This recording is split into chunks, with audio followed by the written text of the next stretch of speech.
Latest news updates కోసం ఇప్పుడే download చేసుకోండి media effects app. Welcome to media effects. గజియాబాద్లోని తిలా షబాజ్పూర్లో గురువారం మధ్యాహ్నం జరిగింది ఈ షాకింగ్ ఘటన. 22 ఏళ్ల పంకజ్ కుమార్కు 2 ఏళ్ల క్రితం పెళ్లి జరిగింది. కాగా స్థానికంగా ఉన్న ఓ కార్ సర్వీస్ సెంటర్లో మెకానిక్గా అతను పనిచేస్తున్నాడు. నిందితుడి పేరు అమిత్ కుమార్ మావి. అతని వయసు 32 ఏళ్ళు. కాగా మావి పర్సు తన కారులో ఉందని, అందులో సుమారు 2,000 మాయమైనట్టు గుర్తించాడు.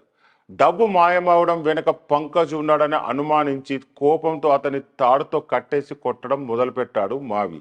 కర్రతో తీవ్రంగా కొట్టడంతో పంకజ్ అపస్మారక స్థితిలోకి జారుకున్నాడు.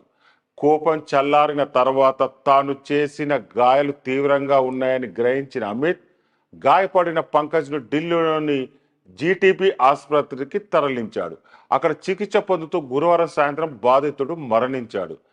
ఘటనపై సమాచారం అందుకున్న పంకజ్ తండ్రి విజయ్ కుమార్ లోని బోర్డర్ పోలీసులకు ఆశ్రయించాడు. యజమానికి వ్యతిరేకంగా ఫిర్యాదు చేశాడు.